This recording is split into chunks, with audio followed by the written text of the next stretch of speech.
حلال نیست برای مسلمان، یعنی حرام است برای ما این 4 کار را در خرید و فروش کردن. چیزهایی که صاحبش نیستن، چیزهایی که ندارن، در مغازه خودشان در مغازه وجود ندارن، آن را میمونن در همون مغازه چیشون، مغازه اینترنتشون و به فروش میگذارن. الکی همین ماشینی که تا حال به کشور وارد نکرده است، ندر آورده است، الکی فروخته است و فایده خورده است، فایده میگیرد، اما در آوردن را میگوید که من ماشین را آوردم، در آوردن نمانده ایستادم. پیامبر صلی الله علیه و سلم سخت تاکید کردند که هرگز انسانی که به یک برادر مسلمانش قرض میدهد از آن به هر راه و وسیله، به هر طریق باشد، فایده گرفتنش، حتی شرط گذاشتن به خریدن یگان چیز درست نیست. السلام علیکم و رحمت الله. دوستان عزیز، امروز باز یک حدیث مبارک پیامبر صلی الله علیه و سلم را در تجارت و خرید و فروش شرح میدهیم که پیامبر صلی الله علیه و سلم در این حدیث مبارک خود 4 خرید و فروش را یا 4 شرط را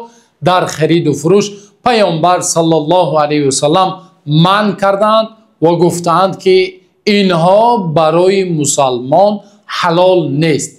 بیایید از زبان مبارک پیامبر صلی الله علیه و سلم گوش اندازیم که این 4 شرط ها یا این 4 کار در تجارت کدام ها هستند که پیامبر صلی الله علیه و سلم آنها را بیان کردند. پیامبر صلی الله علیه و سلم در این حدیث مبارک خود چنین فرمودند: لا يحل سلف و بیع ولا شرطان فی بیع ولا ربح ما لم یضمن ولا بیع ما لیس عندک. این حدیث مبارک را امام ابو داود و ترمذی و امام نسائی رحمت الله علیهم اجمعین از عبدالله ابن عمرو ابن عاص رضی الله عنهما روایت کردند که پیامبر صلی الله علیه و سلم بیایید اکنون این گفته هایشان را یک تا به یک تا شرح دهیم. اولا پیامبر صلی الله علیه و سلم میگویند که حلال نیست برای مسلمان، یعنی حرام است، حلال نیست برای مسلمان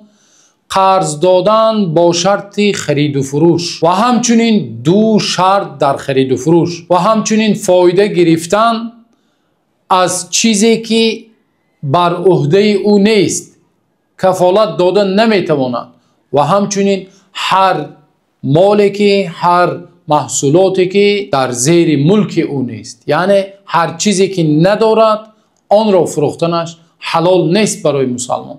این 4 کار را پیامبر صلی الله علیه و سلم برای ما و شما حلال نیست گفتند.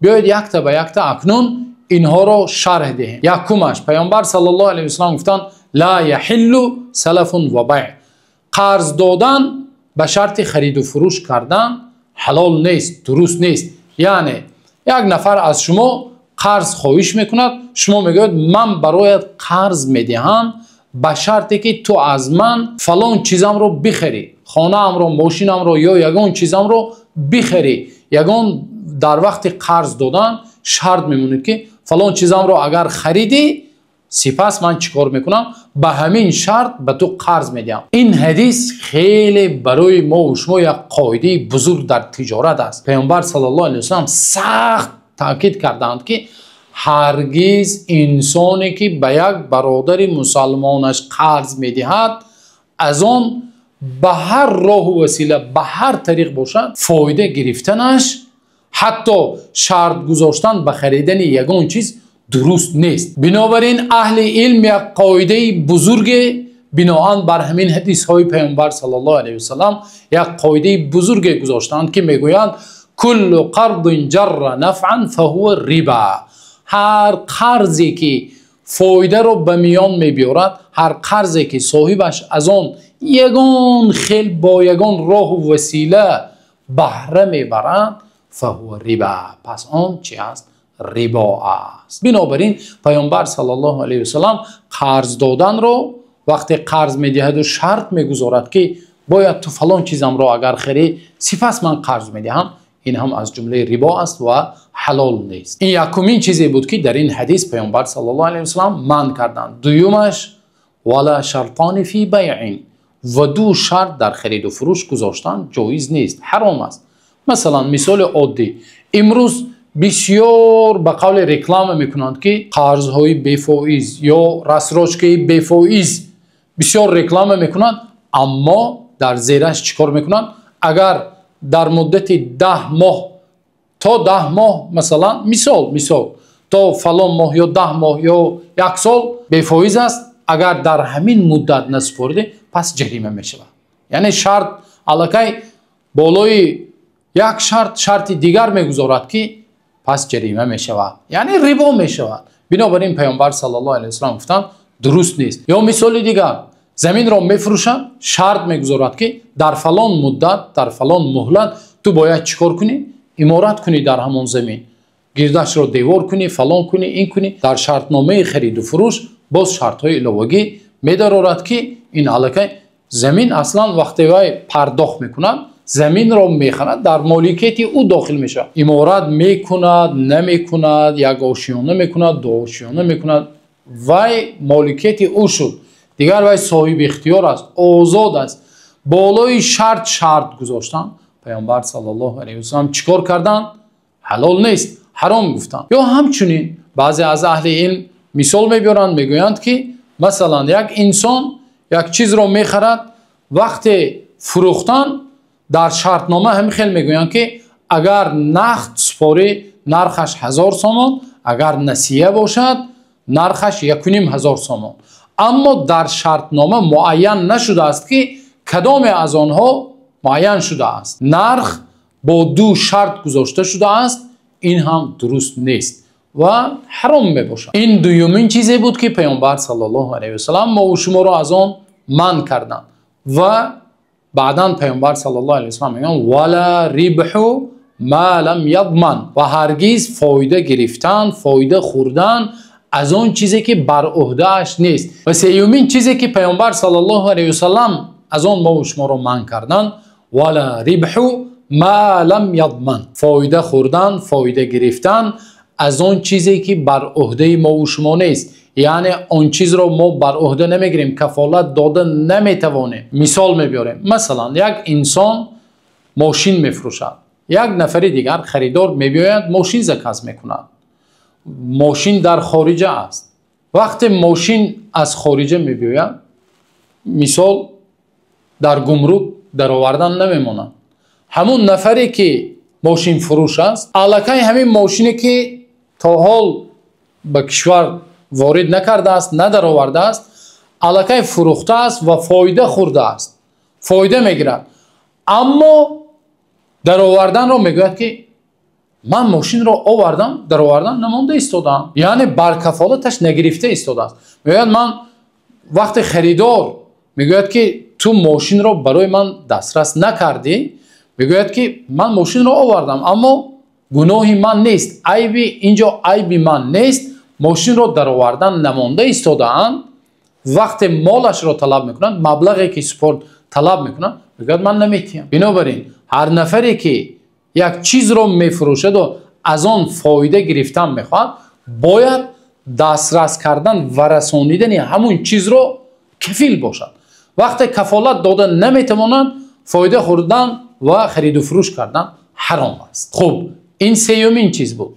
پیامبر صلی الله علیه و سلم چهارمینش چی است؟ چهارمینش به همین سومینش مانند است و همین رو شرح میدهد. شرح دهنده همین است. و بیع ما لا یملک، هر چیزی که مالک او نیست، من صاحبش نیستم، همون رو میفروشم. امروز متاسفانه با طریق اینترنت چقدر چیزها رو، صورتش رو، عکسش رو میمونند و میفروشن. اما درست نیست برادران عزیز. امروز دراپ شیپینگ یک فعالیتی است که یک تجارتی است که در اینترنت خیلی مشهور شده است. دراپ شیپینگ است. دراپ شیپینگ یک نفر یک چیز را مالک نیست، صاحب نیست، ندارد، نخریده است، صاحب ملک نیست، همون را میفروشد. البته ما یک برنامه کردیم که درباره دراپ شیپینگ و بعضی راههایی که حلال کرده می شود با بعضی شرط ها که آن را سلام میگویند یا استثناء میگویند، با همون شرط ها بیان کرده ایم که کی حلال می شود. می توانید از شبکه ما در آمده بینید. دراپ شیپینگ رو ما خوب فهمانده ایم، اما در همین دراپ شیپینگ خیلی کارهایی هست که حرام است.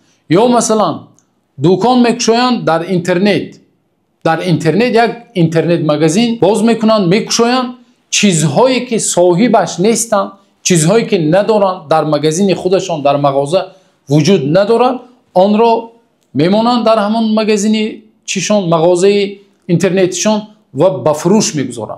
ما وقت تعلیمات پیامبر صلی الله علیه و سلم رو رعایت میکنیم، چقدر مشکلی ها از بین میرود برادران عزیز. بنابراین امروز هر یک تاجری که با تجارت های همین الکترونی مشغول است، خواه مغازه اینترنتی دارد، خواه در والبریس است، در آمازون است، در دیگر شرکت ها و پلی مارکت ها است، باید که شرط های خرید و فروش، شرط هایی که پیامبر صلی الله علیه و سلم برای ما و شما راه تجارت حلال را بیان کردند، آن را بپرسد از اهل علم، بخواند، جستجو کند و راه های حلالش را جستجو کرده موافق همون چیکار کند؟ تجارت کند، تا اینکه مالی که ما و شما به دست میبریم آن مال حلال باشد. ببینید پیامبر صلی الله علیه و سلم در این حدیث خیلی و کوتاه 4 چیزی که اساس تجارت است، این حدیث کوتاه یکی از اساسهای خرید و فروش بیع است، تجارت است، پیامبر صلی الله علیه و سلم برای ما و شما بیان کردند. الله تعالی تجارت ما و شما، خرید و فروش ما و شما و هر فعالیتی که ما و شما میکنیم آن را حلال و پاکیزه گرداند. رزقی که از آن تاجران به دست میبرند الله تعالی آن را حلال و پاکیزه گرداند و برکات دهد. تاجران ما و شما را، تاجران اهل ایمان را الله تعالی موفق گرداند و همیشه پایبند قرآن و سنت و تعلیمات پیامبر صلی الله علیه و سلم باشد. همیشه زیر چشمشان وقت تجارت میکنند این حدیث های مبارک رسول الله صلی الله علیه و سلم که ما طول یک چند ماه باز سلسله برنامه در تجارت موافق حدیث های پیامبر صلی الله علیه و سلم کرده ایستادیم، آنها را رعایت کنند. الله تعالی هم در این دنیا و هم در آخرت ما و شما را سربلند و سرفراز و سعادتمند بگرداند تا نوار آینده. الله نگهبانتان باشد.